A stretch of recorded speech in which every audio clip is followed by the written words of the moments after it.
Hello and welcome to the show. I'm Matt Wilson alongside Jacob Hedges. Today on deck we'll be discussing LeBron James' legacy after his 4th championship. We also have an interview with a member of the men's basketball team. It's all being discussed right here on The Game.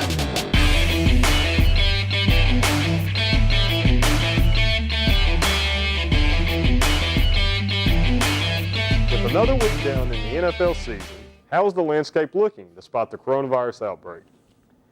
Well, here we are. We're about halfway, almost halfway through the regular season here.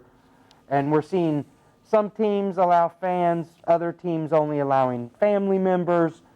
We're still not seeing, I wouldn't say a lack of good football, because we're seeing a great amount of football and some really good games, not mentioning the Steelers-Browns game.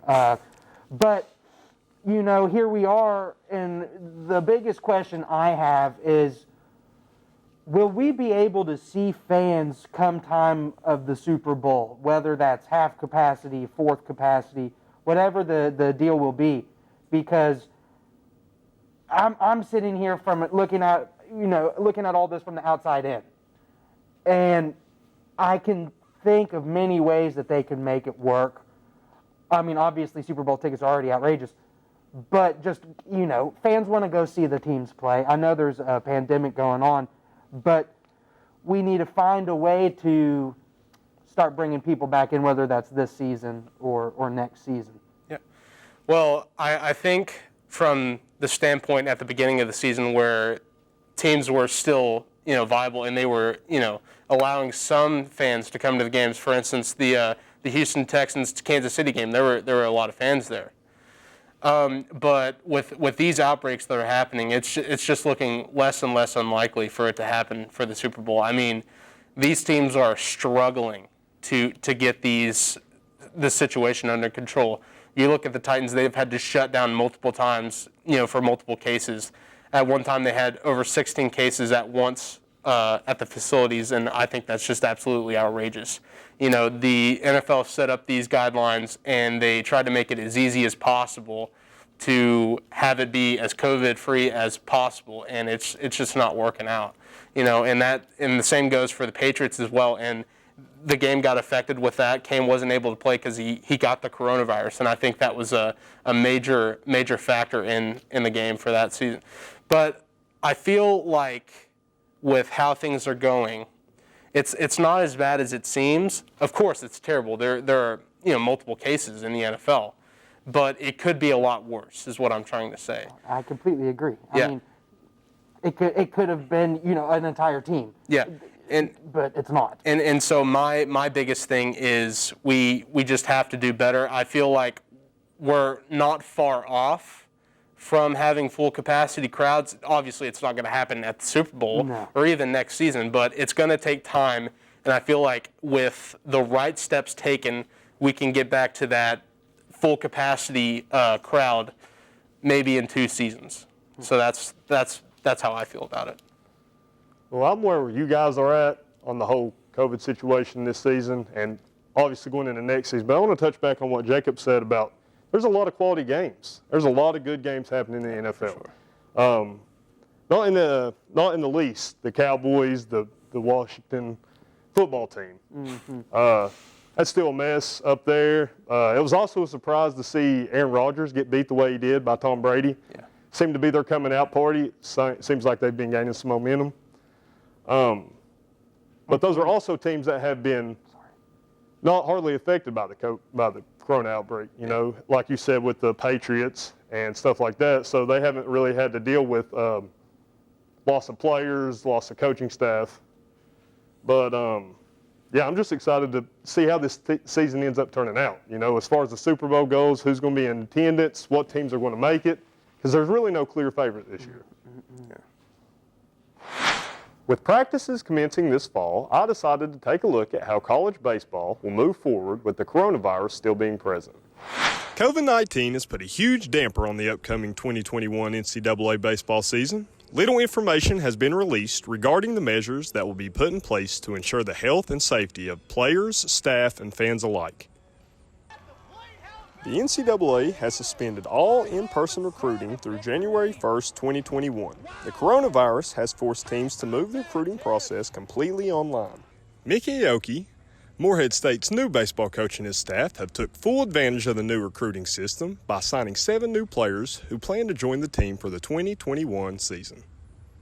The latest additions include right-handed pitcher Paul Rector, corner infielder Jackson Feltner, infielder Riley Priest, catcher Charlie Toole, right-hander David Stitch, righty Noah Olson, and outfielder Jacob Ferry. The timing of when baseball will come back is to be determined by the state, local, and national governing bodies. I'm Braxton Miller reporting for The Game Plan. The World Series has just begun, and the Dodgers have already taken Game 1. How do you guys feel the rest of the series will play out? Well, first and foremost, I kind of want to touch on just how important this game was last night to baseball. Baseball is finally fun to watch again. I mean, you look at Mookie Betts and you look at Cody Bellinger, they were showing out last night. I think the biggest impact on the game is going to have to come from each team's pitching. You know, last night Kershaw, you know, it wasn't very lackluster, but he still had 8 strikeouts. He was still shoving. With Glasnow, he gave up 2 runs, you know, but it was still great to see him out on the mound again. I think as we move on down the line, they just have so much star power. The Dodgers are going to win this series. I don't know exactly when. I think the Rays might take them to a Game 6, but as far as I'm concerned, I think the Dodgers they just have too many stars on that team to really, you know, to not lose. Yeah, it's a similar situation, just to compare it to the NBA Finals with the Lakers. I mean, the Dodgers are the ones that are there to lose it, right? It's their World Series to lose. Yeah. Obviously, I would be rooting myself for the Dodgers because of Manny Ramirez, one of my favorite baseball players of all time, who spent a couple years, I think 1 or 2 seasons with the Dodgers. So it's going to be very interesting, to say the least, to see how this is going to play out, because there's obviously a clear favorite. But I'm always there for an underdog to make a statement. Yeah. So I absolutely agree that the Dodgers they're definitely, they should win this series. I definitely agree. But this is the best matchup we could have seen for the World Series. Only 2 teams to win 40 games in this 60-game season that was cut short due to COVID. Like you said, the star power is just going to be too great, and I don't think the Rays will be able to get it done. with this being the final episode of the season, Braxton and myself had one more showdown to see who is the most dominant host. Here's what happened.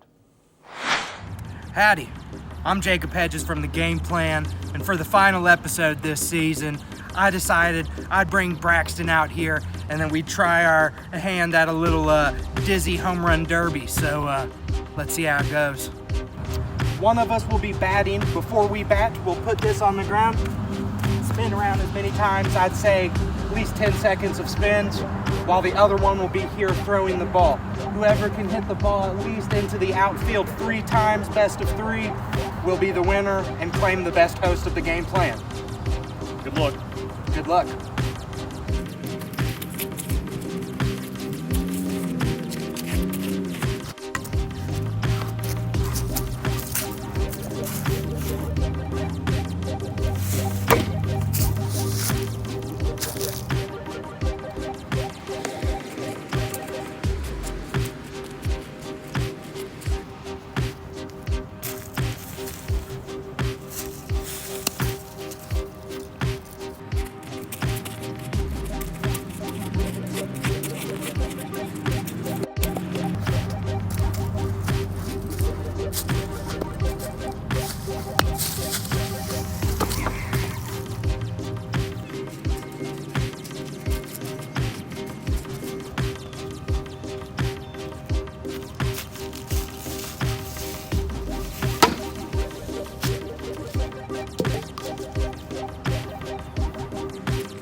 as you can see, we've damaged our only ball and it ended a tie, so we'll just pick this up next season. Have a good Christmas. LeBron James won his 4th championship, and critics are already claiming that this was enough to surpass Michael Jordan as the greatest of all time. Do you guys think it was enough? That's a very hard question. I believe that Michael Jordan and LeBron James played in 2 different eras. Michael Jordan's era was a lot more physical than LeBron James. I believe that it's very hard to compare the two. And like Lauren said, it's completely different eras. It's hard to compare somebody that's playing now to somebody that was playing in the 90s. They're playing by completely different rules. The hand checks have been removed, and zone defenses have been implemented that were illegal when Jordan played, but now are very much essential in running an elite defense in the NBA today. So trying to compare somebody like Dwayne Wade to somebody like Jerry West, who played in completely different eras against a different number of teams. When Bill Russell played and got his 11 chips, there was only 10 teams in the league. And now to have 30 teams, and for basketball to be a global sport, it's almost impossible to choose a greatest of all time player. You can only choose greatest players of their era. Well, I see what you're saying, but I kind of have to disagree. Whenever we look at the sport as a whole, including all sorts of eras and all that, I feel like whenever you look at the greatest career of all time, it goes to Michael Jordan. Don't get me wrong, LeBron is an absolute freak of nature. I mean, there's nobody like LeBron James.